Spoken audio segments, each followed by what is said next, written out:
Monetary policy and credit policy. Monetary policy is given by central bank to manage money supply and to achieve specific goals such as price stability, economic growth, exchange rate stabilization, balancing savings and investment, ठीक है, generating employment, financial stability वगैरह. तो credit policy is a part of monetary policy, ठीक है, and as it deals with how much and at what rate credit is advanced by the banks, ठीक है. तो credit policy deals about कि banks को कैसे लोन्स देने हैं पब्लिक को, कि कितना लोन देना है, how much loan and at the rate of what interest, ठीक है, कितने % इंटरेस्ट रेट पे देना है, that is part of credit policy, ठीक है. देन मॉनेटरी पॉलिसी कैन भी एक्सपेंशनरी हो सकता है, कॉन्ट्राडिक्शनरी हो सकता है. एक्सपेंशनरी मतलब मनी सप्लाई बढ़ाना, कॉन्ट्रैक्शनरी मतलब डिक्रीज करना. आरबीआई अनाउंस करता है by monthly monetary policy, by monthly monetary policy RBI publish करता है, ठीक है. और वंस एवरी 2 मंथ, अच्छा बाई मंथली मतलब वंस एवरी 2 मंथ, ठीक है, हर every 2 month, once every 2 months, तो बाई मंथली. और ये बाई मंथली पब्लिश करने के लिए किसने रिकमेंड किया था, उर्जित पटेल कमेटी ने रिकमेंड किया था. Tools available to central bank क्या क्या हैं, जैसे लिक्विडिटी एडजस्टमेंट फैसिलिटी, LAF एक टूल है. इसके अकॉर्डिंग मतलब as per this short term के लिए लोन देती है आरबीआई. और शॉर्ट टर्म टूल एक कौन सा है, मार्जिनल स्टैंडिंग फैसिलिटी. अच्छा LAF पे जो लोन होता है वो कितने रेट से होता है, at the rate of repo या रिवर्स रेपो. अगर बैंक देगा तो बैंक को अगर देगा आरबीआई लोन तो रेपो रेट पे देगा, बैंक से लेगा अगर लोन तो रिवर्स रेपो रेट से लेगा. मार्जिनल स्टैंडिंग फैसिलिटी का भी रेट क्या रहता है, repo rate plus 0.25%. Repo plus 0.25% is the rate of marginal standing facility. और तीसरा होता है बैंक रेट. बैंक रेट किसके लिए होता है, लॉन्ग टर्म के लिए. जो LAF और MASF दोनों शॉर्ट टर्म अरेंजमेंट है, ठीक है, और बैंक रेट है लॉन्ग टर्म अरेंजमेंट. फिर रिजर्व रेशियो होता है. रिजर्व रेशियो कौन कौन सा होता है कि SLR और CRR, ठीक है. फिर एक होता है SDF, स्टैंडिंग डिपॉजिट फैसिलिटी, सबका डिटेल अभी नीचे पढ़ेंगे. OMO ओपन मार्केट ऑपरेशन, फिर क्वांटिटेटिव ईजिंग, फिर इंटरवेंशन इन फॉरेक्स मार्केट, और एक होता है मोरल सुएशन. तो लिक्विडिटी एडजस्टमेंट फैसिलिटी क्या होती है, liquidity facility is given at repo rate, और रेपो प्लस 0.25% कौन सा है, MSF. तो ये जो LAF फैसिलिटी है वो आरबीआई ने इंट्रोड्यूस किया 2000 ईयर में, और it is window through which RBI adjust liquidity in the market against collateral of government securities. तो LAF कैसे होता है, कोलैटरल. LAF कोलैटरल दोगे तो LAF मिलेगा, अदरवाइज नहीं मिलेगा. फिर क्या होता है, banks need liquidity to meet their daily mismatch. अच्छा बैंक को चाहिए लिक्विडिटी डेली मिसमैच को. वो लेट से कि अगर किसी दिन ज़्यादा डिमांड आ गया, पैसे लेने वाले लोग ज़्यादा आ गए, तो उस चीज़ को मीट करने के लिए बैंक को चाहिए शॉर्ट टर्म बेसिस पे, तो वो LAF बैंक आरबीआई से ले लेता है. तो इस एक्स्ट्रा कैश करंस को आरबीआई एब्जॉर्ब कर लेता है, और जिस रेट पे देता है उसको रेपो रेट पे देता है, ठीक है. और when bank lend to RBI under LAF it is at reverse rate, ठीक है. अभी हमने देखा था जैसे बैंक आरबीआई को अगर देगा तो रिवर्स रेट पे देगा, और आरबीआई बैंक को देगा तो रेपो रेट पे देगा. रेपो रेट और ये रिवर्स रेपो रेट पे देगा, ठीक है. All commercial bank, scheduled plus non scheduled except regional rural bank, ठीक है, and primary dealers are eligible for it. तो सारे कमर्शियल बैंक रेपो रेट के लिए एलिजिबल हैं, चाहे वो शेड्यूल हो चाहे नॉन शेड्यूल हो. Financial firms that help RBI sell and buy government securities. ऐसे फाइनेंशियल फर्म जो, अच्छा प्राइमरी डीलर्स क्या होते हैं, primary dealers are those financial firms that help RBI to sell and buy government securities. अच्छा एक यहाँ पे क्वेश्चन है कि कमर्शियल बैंक बोला है, तो कोऑपरेटिव कोऑपरेटिव बैंक एलिजिबल है कि नहीं LAF के लिए, ये क्वेश्चन है। ठीक है बस। फिर रेडी फॉरवर्ड कॉन्ट्रैक्ट एक होता है। रेडी फॉरवर्ड कॉन्ट्रैक्ट क्या होता है? रेपो रेट यार। रेपो कॉन्ट्रैक्ट एक ऐसे ट्रांजेक्शन होता है which is two parties agrees to sell and repurchase the same security at a later date. मतलब बाद में दो पार्टी रेडी हो जाते हैं कि भाई इस सिक्योरिटी को बाद में हम खरीदेंगे या बेचेंगे। Sell and repurchase at a later date. The reverse repo rate is 25 bips lower than the repo rate. Okay fine. Reverse repo rate is 25 bips lower than repo rate. अब आते हैं रेपो रेट। रेपो या reverse repo transactions can only be done in securities as approved by RBI। ठीक है, जैसे treasury bills, central या state government के securities होंगे, सिर्फ उसी में रेपो या रिवर्स रेपो ट्रांजैक्शन आप कर सकते हैं। RBI uses repo and reverse repo as instrument for liquidity adjustment in system. Repo rate is drawn as policy rate. Repo rate is shown as policy rate is used as signal to the financial system to adjust their lending and borrowing operations. तो government securities that banks and primary dealers, तो ऐसे government security that banks and primary dealers use under the LAF are the securities that they have purchase over and above what they are mandated to purchase under the SLR requirement. अच्छा, SLR requirement. तो ये बोल रहा है कि the government securities that banks and primary dealers uses under the LAF are the securities, ऐसे securities हैं। हाँ, तो बेसिकली बैंक्स को SLR रखना होता है। तो SLR में गवर्नमेंट सिक्योरिटीज़ आती हैं। मान लेते हैं 100 का गवर्नमेंट सिक्योरिटीज़ का रिक्वायरमेंट था, 100 यूनिट गवर्नमेंट सिक्योरिटी का रिक्वायरमेंट था। अगर बैंक ने 110 यूनिट सिक्योरिटी यूज़ कर लिया तो 10 यूनिट वो LAF के लिए यूज़ कर लेगा। ठीक है, यही बात यहाँ पे लिखी हुई है। तो ये हो गया LAF। अब आता है मार्जिनल स्टैंडिंग फैसिलिटी क्या होता है। ये भी 2011 में RBI ने इंट्रोड्यूस किया था। और 2 इनेबल द बैंक्स टू क्या ये borrow, to enable the banks to borrow. Marginal standing facility क्या है? To enable the banks to borrow from the RBI at penal interest rate. अच्छा, पेनल इंटरेस्ट रेट पे, तो रेपो प्लस 0.25%, इस rate पे आप MSF ले सकते हो। So reverse repo and MSF are adjusted with difference of 0.25%। Repo rate अगर मान लेते हैं X% होगा तो रिवर्स रेपो रेट X - 2.5% होगा और MSF रेट होगा X + 0.25%। SLR securities can be used as pledge for it. अच्छा, ये भी प्लेज से ही होता है। And can avail up to 1% of their net demand and term liabilities. Okay, तो ये जो MSF है ये भी कोलैटरल, और तो यहाँ पे ही लिख लेते हैं ना ऊपर, जो MSF है और ये दोनों ही कोलैटरल चाहिए। MSF और SLR दोनों के लिए कोलैटरल चाहिए और दोनों ही शॉर्ट टर्म है। अब आते हैं बैंक रेट। बैंक रेट तो थोड़ा लॉन्ग टर्म होता है।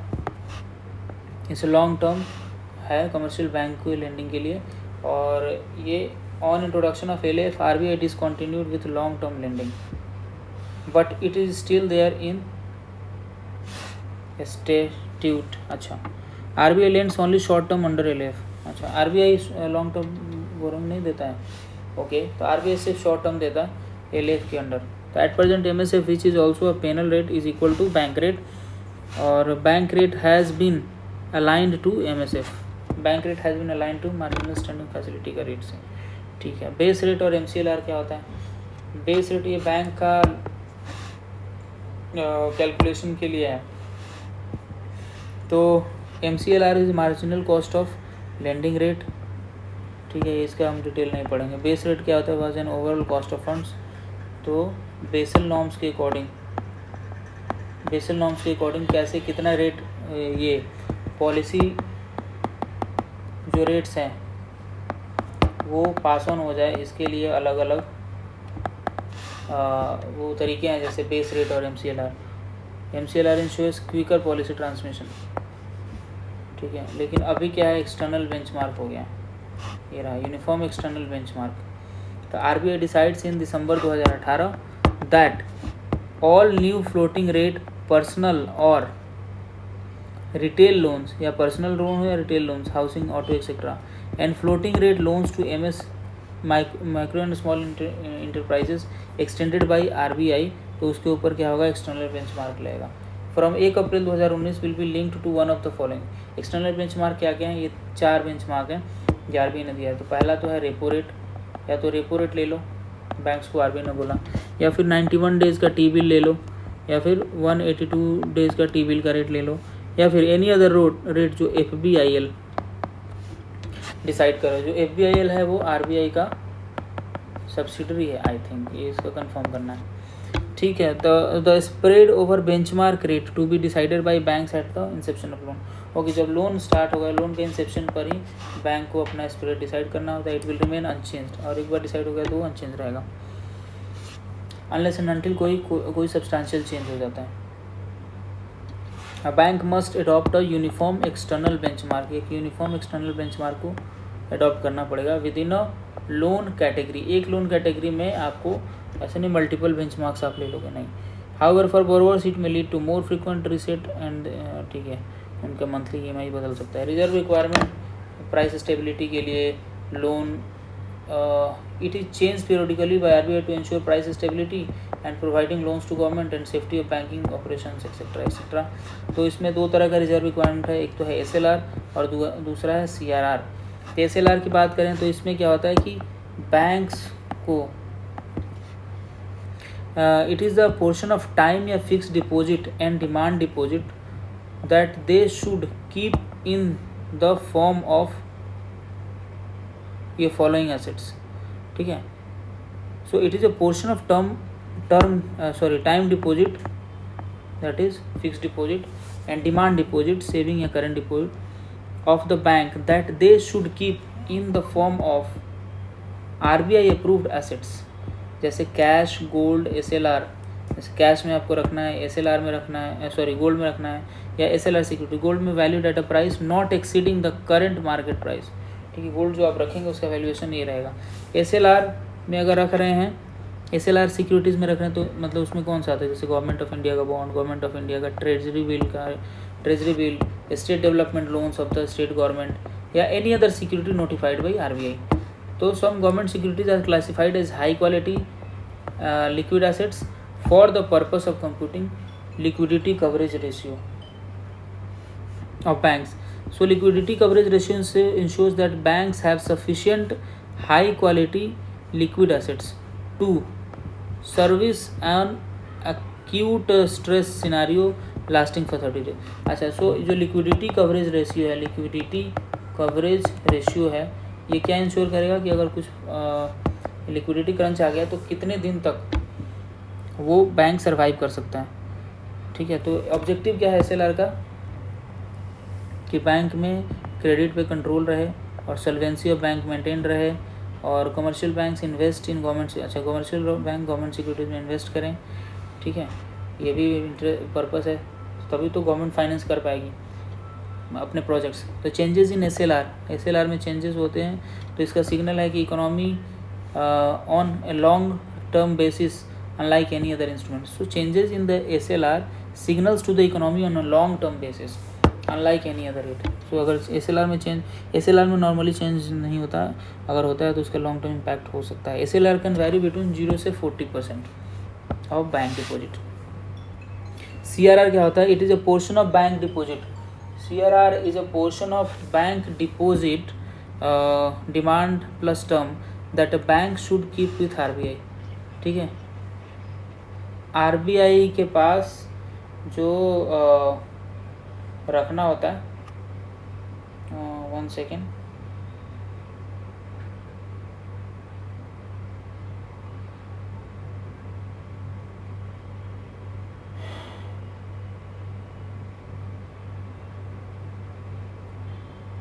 RBI के पास जो बैंक्स को रखना होता है, दैट इज़ कॉल्ड CRR। तो it is the portion of bank deposit that bank should keep with RBI।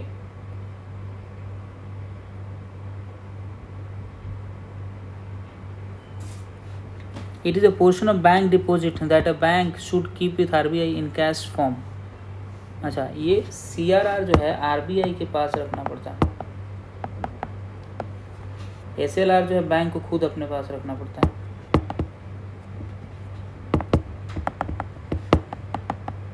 With bank itself SLR रखते हैं, आरबीआई के पास रखना होता है सीआरआर। और सीआरआर मिनिमम 90% मेंटेन करते हैं। Banks have to maintain minimum 90% of CRR on a daily basis. Okay, bank should maintain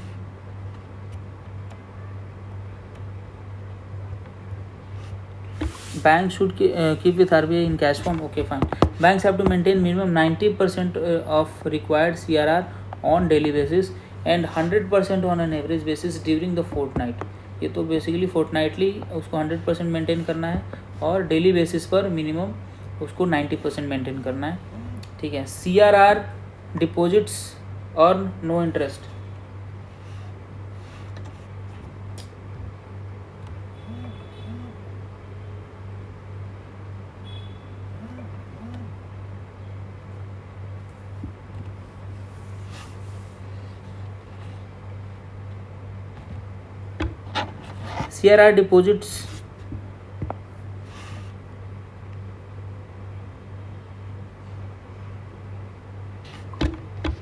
CRR deposits earn no interest. Yeah, this is very important concept.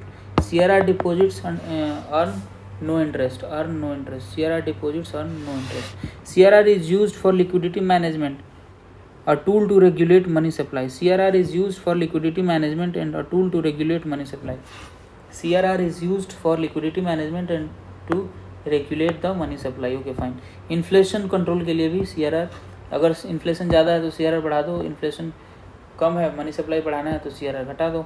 CRR is medium to short term liquidity management. अच्छा, medium to short term liquidity management है tool, unlike SLR which is a long term tool. तो SLR is a long term tool, CRR is short term tool. Incremental CRR एक होता है। तो RBI aims to use more than one rate of CRR. CRR is applied at one rate for all the deposits but at another rate for deposits collected between a certain period of time. अच्छा, तो जो incremental CRR है एक, अगर जैसे demonetisation के time incremental CRR concept को use किया गया था। ठीक है। अब SLR वर्सेस CRR क्या बोलें तो both are regulated money by RBI, both are to regulate money supply by RBI। SLR earns interest but CRR does not earn any interest. CRR मतलब पैसे आपको चुपचाप RBI के पास रख देना, उसके ऊपर कोई इंटरेस्ट नहीं मिलेगा। लेकिन SLR में जो सिक्योरिटीज़ है उसके ऊपर आपको इंटरेस्ट मिलता है। फिर आता है SLR is in the form of government security but CRR is in the form of cash only. CRR सिर्फ कैश होता है लेकिन SLR जो होता है वो गवर्नमेंट सिक्योरिटीज़ के फॉर्म में होता है। SLR kept with bank itself, CRR is kept with RBI।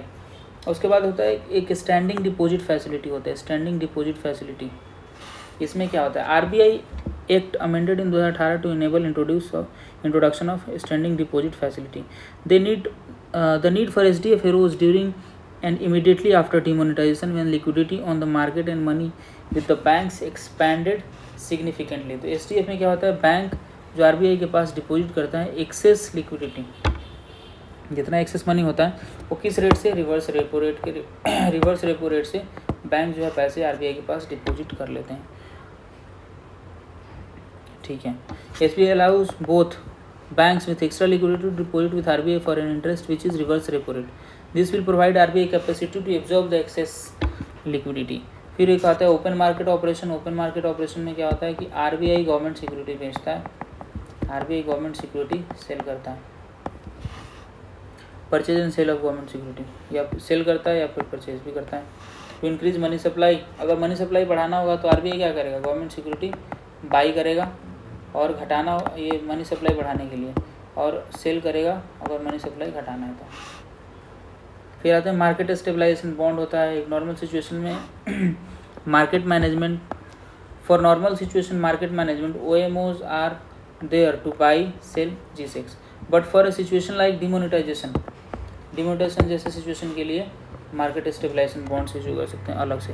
फिर एक होता है लॉन्ग टर्म रेपो ऑपरेशन। इसमें क्या होता है? RBI in the wake of COVID-19। अच्छा, LTRO क्या होता है? long term pressure in the wake of COVID-19 to enable better transmission of its monetary policy and increase liquidity. RBI conducted long term repo operation of 1 year, 3 year tenor of up to 1 lakh crore. Okay fine. अब आते हैं quantitative easing क्या होता है. Quantitative easing describes an unconventional form of monetary easing to stimulate the economy. Quantitative easing इसलिए economy में को stimulate करने के लिए. It involves central bank buying financial instrument which is ordinary times are not accepted for OMOs. For example the housing security. अच्छा, quantitative easing क्या होता है कि नॉर्मल टाइम्स में उन सिक्योरिटीज़ को OMO के लिए एक्सेप्ट नहीं करते हैं, लेकिन कुछ एक्सेप्शनल सिचुएशन में क्वांटिटेटिव ईजिंग किया जाता है. और उस टाइम पे सेंट्रल बैंक क्या करता है, ऐसे फाइनेंशियल इंस्ट्रूमेंट्स को भी खरीद लेता है जो कि नॉर्मल टाइम्स में एक्सेप्ट नहीं करता OMO के लिए. जैसे housing securities involves printing fresh currency and buying debt paper that is otherwise substandard, this thus flushing the market with huge money to de-risk lending as rate and supply of money is to unprecedented level. ठीक है. Quantitative easing में क्या होता है basically कि आप money print करते हो, ठीक है, और कुछ तो आपको मार्केट में खरीदना है, तो इसके लिए अभी लो क्वालिटी बॉन्ड्स खरीद लेते हो, मतलब RBI बॉन्ड्स खरीद लेती है. इससे क्या होता है कि मनी सप्लाई जो है मार्केट में बढ़ जाता है. तो क्वांटिटेटिव ईजिंग किस लिए होता है, मनी सप्लाई मार्केट में बढ़ाने के लिए. जैसे फेडरल रिजर्व ऑफ US ने क्वांटिटेटिव ईजिंग का फॉर्मूला यूज़ किया 2008 के क्राइसिस को मैनेज करने के लिए. इस चीज़ को टेपर टेंट्रम भी बोलते हैं. फिर बोलते हैं लिक्विडिटी ट्रैप. लिक्विडिटी ट्रैप क्या होता है, is a situation when rates and reserve requirements are lower to stimulate demand but it does not impact. ठीक है, रेट बढ़ा दिया, रेपो रेट घटा दिया, SLR घटा दिया, ठीक है, लेकिन तब भी डिमांड नहीं बढ़ रहा है, तब भी डिमांड पे कोई इम्पैक्ट नहीं हो रहा है. तो दिस इज लिक्विडिटी ट्रैप. इससे क्या होगा कि इससे इन्फ्लेशन भी बढ़ रहा है. इन्फ्लेशन तो बढ़ रहा है लेकिन डिमांड नहीं घट रहा है. So there are no takers of bank credit, there are deflationary condition. सब चारों तरफ होपलेसनेस का माहौल है, कोई पैसे लेने के लिए तैयार नहीं है. तो there is deflationary condition in the economy and economy could face a situation when interest rate reaching or nearing zero. ठीक है. It is also called the zero lower bound, ZLB. The zero lower, this is also called the zero lower bound. ठीक है. Otherwise recession could turn into depression. फिर qualitative tools क्या हैं कि there are tools, ये सब quantitative tools पढ़ रहे थे. क्वालिटेटिव टूल्स हैं जैसे कि inter sectoral allocations can be regulated. Liquidity is not change. इसमें क्या होता है कि liquidity is not change, money पे कुछ चेंज नहीं होता है, लेकिन मनी का क्वालिटी घटा देते हैं. जैसे सेलेक्टिव क्रेडिट कंट्रोल कि भाई इस पर्टिकुलर सेक्टर को लोन देना है या फिर इस पर्टिकुलर सेक्टर को लोन नहीं देना है, ऐसे. तो इससे क्या होता है, अगर किसी सेक्टर को RBI ने मना कर दिया मोरल परसुएशन यूज़ करके, या फिर सेलेक्टिव क्रेडिट कंट्रोल कर दिया कि इस सेक्टर को, मान लेते हैं कि अगर एक्सपोर्टर्स को ज़्यादा लोन देना है या एक्सपोर्टर्स को ज़्यादा लोन नहीं देना है, अगर इस तरह का कर दिया तो this is part of quantitative easing. फिर मार्जिन रिक्वायरमेंट बढ़ा दिया. अगर मार्जिन रिक्वायरमेंट बढ़ा दिया तो क्या होगा कि लोन कम जाएगा तो लिक्विडिटी कम होगी. और वाइस वर्सा, अगर लिक्विडिटी बढ़ाना है तो ये जो मार्जिन रिक्वायरमेंट को कम कर देंगे, अगर लिक्विडिटी घटाना है तो मार्जिन रिक्वायरमेंट बढ़ा देंगे. फिर आता है rationing of credit. Under this there is a maximum limit to loans and advances for a particular sector. एक सेक्टर को इतना % ही लोन मिलेगा या फिर इतने लाख करोड़, जैसे 100 करोड़ एक सेक्टर को लोन मिलेगा. MSME को देना है तो 1000 करोड़ से ज़्यादा MSME को लोन नहीं मिलेगा. इस तरह का मोरल सिचुएशन क्या होता है कि RBI कोई अपना पॉलिसी नोट लेके आएगी या फिर कहीं पे कॉन्फ्रेंस में जाके बोलेगी भाई कि हमें लोन नहीं देना चाहिए, या फिर इस तरह से या लोन देना चाहिए इस सेक्टर को पर्टिकुलर. तो this is called moral situation. फिर interest rate, there interest rate savers want high interest rate, whereas the borrower wants the cost of credit to be low. A balance is need to be maintained. So the determinants of interest rates are inflation, need for growth, right, and the promotion of savings and government's needs of borrowing. RBI used CRR, repo rate, etc. to regulate the interest rate, interest rate arriving in two ways, fixed interest rate and fluctuating या floating interest rate, ठीक है। अब आते हैं negative interest rate क्या होता है। Interest rates are generally positive but there are two ways of seeing negative interest rate. एक होता है nominal interest, two ways of seeing interest rate, एक होता है नॉमिनल इंटरेस्ट रेट, दूसरा होता है real interest rate. Nominal interest rate जो होता है कि अनएडजस्टेड टू इन्फ्लेशन, लेकिन रियल इंटरेस्ट रेट में क्या होता है कि interest rate adjusted to inflation. जैसे इंटरेस्ट रेट है 4% लेकिन इन्फ्लेशन रेट है 6%, तो अगर आप देखें रियल इंटरेस्ट रेट तो क्या हो गया -2%। So that is real interest rate is negative. So there is a negative interest rate policy being practiced by various central banks. In negative interest rate regime, central banks charges interest from commercial banks when commercial bank deposit excess money to central bank. Okay, so it is opposite to normal situation where central bank pays to commercial bank to deposit. This is like tax on holiday money. It makes lending to banks cheaper as banks will avoid keeping excess money. Okay fine. फिर demonetisation तो छोड़ देते हैं। अच्छा, Urjit Patel committee 2014 में बनी थी, किस लिए? To examine the existing monetary policy framework. इसका क्या था कि इन्फ्लेशन टारगेट इन 4 ± 2% दिया। Nominal anchor headline CPI inflation, ठीक है। नॉमिनल एंकर क्या है कि एज पर दिस कमिटी कि CPI इन्फ्लेशन को टारगेट करो भाई। Physical deficit is a ratio of GDP to be, अच्छा physical deficit as a ratio of GDP to be brought down. Okay, physical deficit as a percentage of GDP has to brought down. Monetary policy decision making to be used to be wasted with the monetary policy committee headed by RBI governor. तो जो MPC का decision कौन ले भाई? RBI। जो MPC का जो head है that is RBI governor, sorry MPC को MPC एक बनाओ जो मॉनेटरी पॉलिसी डिसीजन ले, और उस MPC का हेड कौन रहेगा? RBI गवर्नर रहेगा। फिर आते हैं मॉनेटरी पॉलिसी कमेटी बन गई भाई as on the recommendation of Urjit Patel committee. ये भी रिकमेंडेशन MPC वाला भी एक्सेप्ट हो गया और ये नॉमिनल एंकर वाला भी एक्सेप्ट हो गया, इन्फ्लेशन टारगेटिंग भी एक्सेप्ट है। अब आते हैं मॉनेटरी पॉलिसी कमेटी जो बनी। सो 2016 में government of India amended RBI act to create a monetary policy committee and giving RBI additional responsibility of inflation targeting, ठीक है। MPC is a 6 member committee. MPC कितने मेंबर का committee है? 6 member का committee है, जिसके head कौन होते हैं? Headed by RBI governor. MPC is a 6 member committee headed by RBI governor. MPC fixes the policy rate. MPC क्या करता है? पॉलिसी रेट फिक्स करता है, that is repo rate fix करता है। MPC का कंपोजिशन क्या है? इसके 3 मेंबर्स RBI से हैं, ठीक है। एक होते हैं गवर्नर साहब जो कि हेड होते हैं, और 2 होते हैं डिप्यूटी गवर्नर, सॉरी एक होते हैं गवर्नर, एक होता है डिप्यूटी गवर्नर, एक होता है ऑफिशियल मेंबर। जो डिप्यूटी गवर्नर है इंचार्ज ऑफ मॉनेटरी पॉलिसी होता है, और एक दूसरा जो ऑफिशियल होता है that is nominated by RBI board. अब आते हैं कि 3 तो RBI से लोग हो गए और 3 इंडिपेंडेंट मेंबर्स हो गए, 3 RBI से हो गए और 3 इंडिपेंडेंट मेंबर्स हो गए। To be selected by government and appointed by search cum selection committee will hold office for 4 years। अच्छा, ये जो 3 मेंबर्स होंगे एक्स्ट्रा, 3 RBI से हो गए और 3 जो सरकार अपॉइंट करेगी उनका टेनियर कितना रहेगा? 4 साल उनका टेनियर रहेगा, 4 years, ठीक है। And they are not eligible for reappointment. जो एक बार अपॉइंट हो गए 4 साल के लिए, वो रीअपॉइंटमेंट के लिए एलिजिबल नहीं है। तो MPC में टोटल देखें तो 6 मेंबर हैं, 3 RBI से और 3 सरकार से। जो सरकार के नॉमिनेटेड लोग होते हैं उनका टेनियर होता है 4 साल।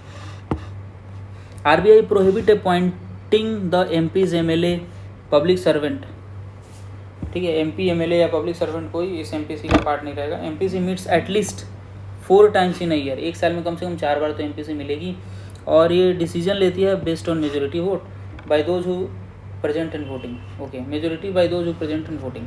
सो in case of tie RBI governor vote करता है, कास्टिंग वोट रहेगा RBI गवर्नर के पास। And the decision of committees जो होगा वो बाइंडिंग होगा ऑन RBI।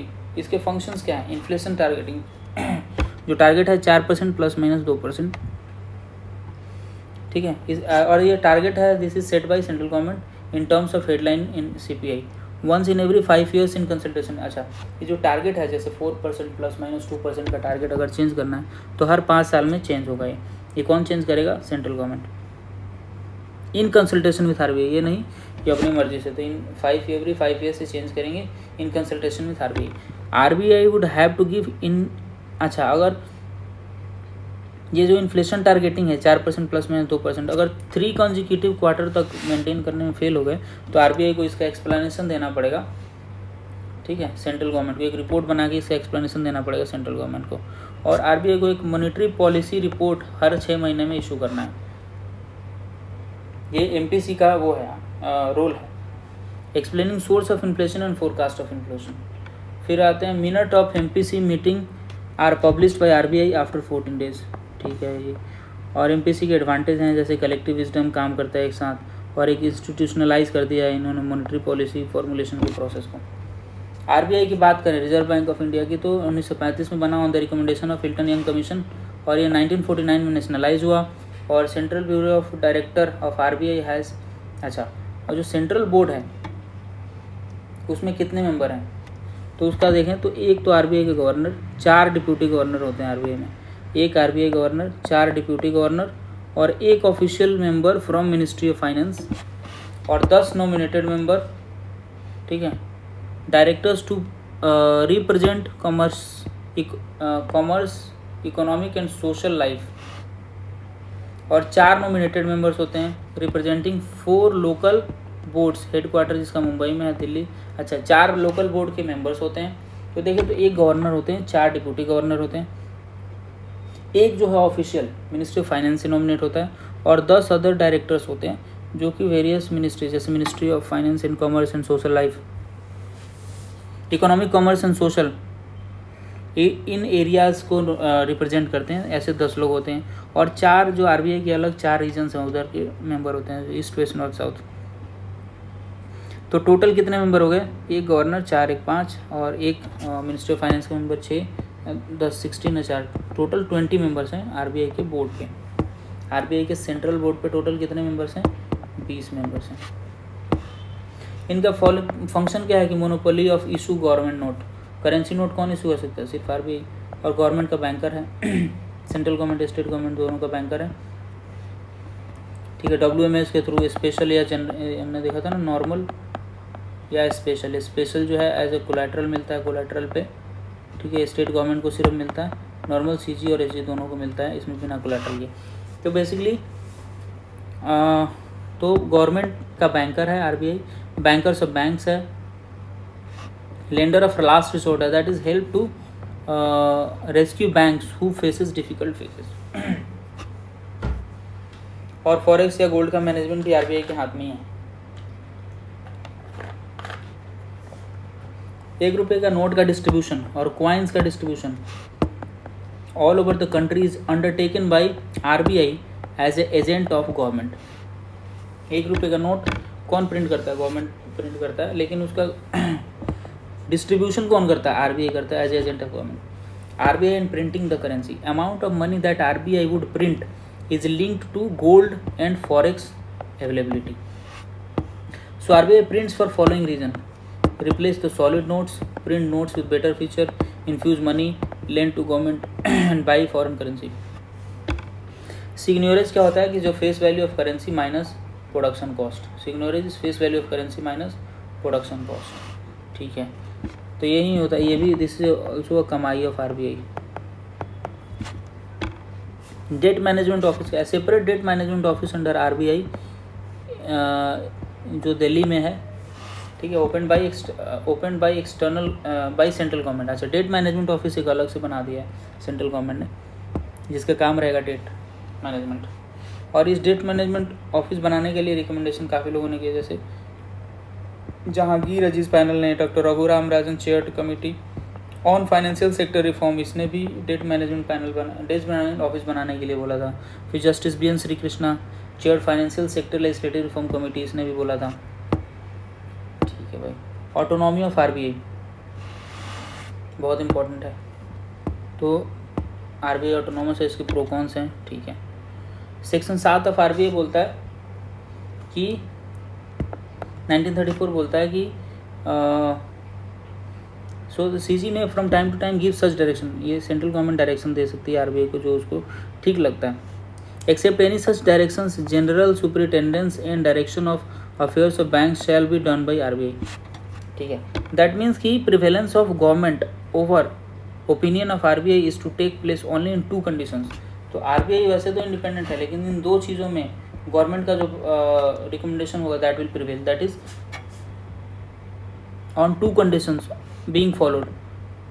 अच्छा, सिर्फ ये दो कंडीशन में आरबीआई की ऑटोनॉमी जो है थोड़ा कॉम्प्रोमाइज़ होगी, जैसे कि अगर वो जो भी रिकमेंडेशन है that is done after consultation with governor and that is has to be in the public interest and RBI is held accountable through consultation to RBI parliamentary committee. RBI how RBI accountable, RBI के parliament to parliamentary committees and to parliament through finance minister. अच्छा, finance minister RBI से पूछते हैं, फिर parliament में उनको जवाब देना पड़ता है, एंड टू द जुडिशरी को भी आरबीआई को जवाब देना पड़ता है। ठीक है, और इसको बोलते हैं recent measures to make RBI independent, no automatic monetization since 1997। अच्छा, मोनेटाइजेशन तो मना हो गया है। FRBM says RBI cannot print notes to finance government from 2006 से प्रिंट करना मना हो गया। ठीक है, आरबीआई एंड इट्स डिविडेंड्स। ठीक है, सेक्शन 41 और 47 आई थिंक 47 है, सेक्शन 47 ऑफ आरबीआई एक्ट, इसको चेक कर लेंगे। सेक्शन 47 ऑफ आरबीआई एक्ट 1934 ये बोलता है कि जो प्रॉफिट आरबीआई रखेगा उसको सरकार को देना पड़ेगा। जब आरबीआई बोलता है कि नहीं भाई नहीं उसको देना है, तो उसका मोटिव क्या है? अगर उसका मोटिव है over capitalized, when RBI choose not to transfer all surplus its motive is. अच्छा, जब आरबीआई नहीं चाहता है तो उसका मोटिव क्या है कि उसको अपना ओवर कैपिटलाइज रेटिंग, अपना रेटिंग को बेटर करना उसका पर्पस होता है। AAA रेटिंग रखे भाई, while India has BBA rating. अच्छा, आरबीआई का रेटिंग जो है AAA रेटिंग है, लेकिन India as a government, India as a country का रेटिंग BBA है। तो ये ऐसा क्यों है? क्योंकि वो आरबीआई ओवर कैपिटलाइज है, काफ़ी अच्छा खासा रिजर्व है इसके पास, फिर स्टेबिलिटी को बनाने के लिए, बैलेंस ऑफ पेमेंट को बनाने के लिए रखता है। ठीक है, आप बोलते हैं monetary policy aggregates. Monetary aggregates, RBI measures the amount of money in circulation within a country. RBI adopts 4 of them. अच्छा, M1 मनी सप्लाई, अच्छा 4 तरह, M1, M2, M3 और M4। M1 में क्या होता है? M1 इसको नैरो मनी भी बोलते हैं। सो इसमें क्या होता है? Currency with public plus demand deposit with banking system, current account saving account. तो करेंसी प्लस डिमांड डिपॉजिट ये इज इक्वल टू M1। ठीक है, M2 में क्या होता है? M1 plus demand deposit plus post office saving. M2 में होता है currency plus demand deposit plus post office. M3 में क्या होता है? M3 में क्या है? M3 में है, M3 को ब्रॉड मनी बोलते हैं। M3 is called broad money. इसमें क्या होता है? M1 plus time deposit with banking system, that is fixed deposit. तो M3 में क्या होता है? Currency plus demand deposit plus fixed deposit, post office में होता है। लेकिन M4 में सब होता है, currency plus demand deposit plus fixed deposit plus post office. ठीक है, तो ये वाला प्रिवेलेंट है, M3 का major is prevalent. So RBI uses monetary tools like repo, reverse repo etcetera, ये सब चीज़ के लिए। अब आते हैं financial stability and development council, FSDC। Financial stability and development council ये कब बनी थी? On the recommendation of Raghuram Rajan committee. Justice BN Shri Krishna committee ने भी बोला था कि FSDC भाई बनना चाहिए। FSDC क्या है? ऑटोनोमस बॉडी है, और इसका हेड कौन होता है? यूनियन फाइनेंस मिनिस्टर इसके हेड होते हैं। और इसके जो मेंबर्स होते हैं, मेंबर्स हैं governor of RBI, finance secretary, department of economic affairs, SEBI से भी मेंबर होते हैं इसमें। ठीक है, इसके हेड होते हैं यूनियन फाइनेंस मिनिस्टर। इसका एम क्या होता है? फाइनेंशियल स्टेबिलिटी ले आना, फाइनेंशियल सेक्टर डेवलपमेंट करना, इंटर रेगुलेटरी कम्युनिकेशन हो, कोऑर्डिनेशन हो। ठीक है, फाइनेंशियल लिटरेसी बढ़ाना, फाइनेंशियल इंक्लूजन बढ़ाना, तमाम तरह की चीज़ें। अब आते हैं फाइनेंशियल स्टेबिलिटी बोर्ड है एक। ठीक है, this is a international body. Financial stability board is an international body, financial stability board that monitors, makes recommendation about the global financial system.